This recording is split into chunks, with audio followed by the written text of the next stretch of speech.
Vous vous souvenez peut-être de cette anecdote que je vous ai racontée récemment, enfin que j'ai racontée à mes amis de Campagnole, celle du gamin de 4 ans, et c'est pas vieux 4 ans, qui parlait comme un livre, comme un petit acteur de théâtre, qui expliquait des choses à tout le monde, des choses vues à la télévision, mais avec beaucoup de vocabulaire. Un gamin que je croisais toujours avec sa mère célibataire qui n'aimait pas beaucoup que son fils parle comme ça à tout le monde, comme si elle en était jalouse. Eh bien, j'y suis revenu l'autre jour au cas de ce gamin, toujours devant mes amis, parce que l'histoire a une suite, dont je n'ai pas eu l'occasion de leur parler encore, mais c'est aussi une occasion pour moi de réfléchir à tous les épisodes qui ressemblent à celui-là et dont on est témoin quand on habite en campagne. Évidemment, toutes les campagnes ne se ressemblent pas, mais le sud de la France est très propice à l'hivernage des pauvres, des gueules cassées de la vie qui finissent par s'établir forcément un jour, et dans l'autre coin, ils commencent leur existence de marginaux à 20 ans, dans les bars à tapas de Montpellier ou Béziers ou Perpignan, donc près de la côte. Ensuite, dans les années 2000, on assiste à une sorte d'embourgeoisement général, notamment dans le coin de Montpellier, à cause des start-up, des étudiants, des fils de riches qui viennent jouer les Californiens.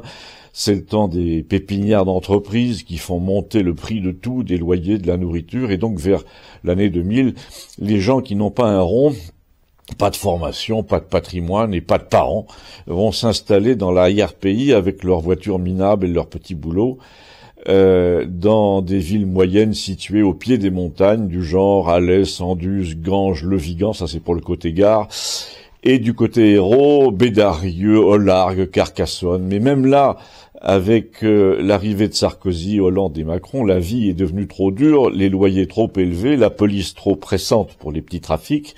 Et sous Sarkozy environ, les gens pauvres qui ne sont plus très jeunes, qui ont 40-50 ans, finissent dans nos montagnes, dans des villes reculées, genre Millau, Mende, Marvejols, Villefranche de Rouergue, Saint-Affrique, avec souvent des enfants de 4 à 14 ans. Et c'était donc le cas de cette femme dont le fils de 4 ans parlait comme un livre. Je ne sais pas si vous vous souvenez de l'époque où je vous en ai parlé. Je lui ai offert un petit piano électrique que j'avais au grenier. C'était il y a 2 ans environ. Oui, a dit Christiane, qui était là avec Maude pour une fois, je me souviens parfaitement, tu nous as même dit que le père ne l'avait pas reconnu et qu'il était du village. Ben moi je sais qui c'est, a-t-elle ajouté, mais c'est pas le sujet. J'ai répondu, moi, ce qui me frappe dans tout ça, c'est le parcours plutôt de la mère, avant et après. J'ai un peu gratté pour savoir. Les langues se sont déliées, évidemment, après son départ. Ah bon, elle est partie, a dit Christiane. Bah, écoute, ça fait 2 ans, pendant le confinement.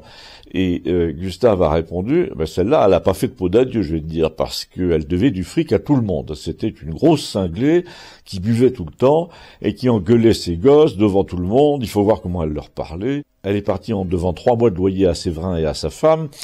Elle n'a pas payé la moitié d'une voiture d'occasion qu'elle avait achetée à une fille du village. Et Hervé a ajouté, tournure bien locale, avec ça qu'elle faisait sa princesse en fumant des cigarettes en paquet long. J'en ai parlé au père du petit et je dis, donc il l'a reconnu puisqu'il verse une pension, et il m'a dit qu'elle a loué une voiture chez Leclerc pendant près de 2 mois. Avec quel argent, on ne sait pas. Moi je sais, a dit Christiane, elle avait un boulot d'infirmière à l'hôpital de Villeneuve, ou d'aide-soignante, je sais pas. En tout cas, ils l'ont gardée 4 mois, mais ils l'ont virée, tu sais pourquoi? Non pas parce qu'elle faisait mal son travail, mais parce que quand on lui demandait son diplôme, elle répondait toujours, je vais vous l'envoyer par mail lundi. Et en fait, elle n'avait ni diplôme, ni boîte mail. Ce genre de fille, c'est des baratineuses à qui tu peux jamais faire confiance. J'ai connu des gens qui l'avaient fréquenté à Montpellier, c'était pareil. Des dettes partout, des histoires de mecs épouvantables qui finissaient au couteau. Ça, c'est des filles qui louent une voiture 700 par mois chez Leclerc, mais qui vont au Resto du Cœur pour nourrir leurs gosses. Là-dessus, Christiane nous a raconté un autre truc à propos d'une femme du même genre, une histoire de petit chat.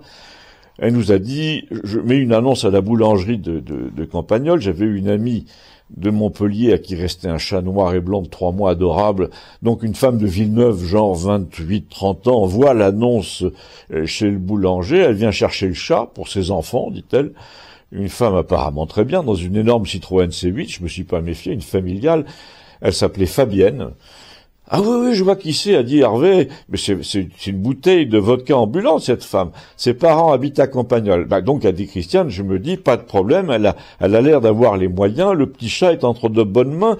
Et ce jour-là, justement, elle était sobre, moi je la connaissais pas. Et le lendemain, j'apprends que cette salope, il n'y a pas d'autre mot, est partie en cure de désintoxication, donc elle savait forcément Quand elle a pris le chat, elle devait partir, et ses enfants ont été placés le jour même par le juge.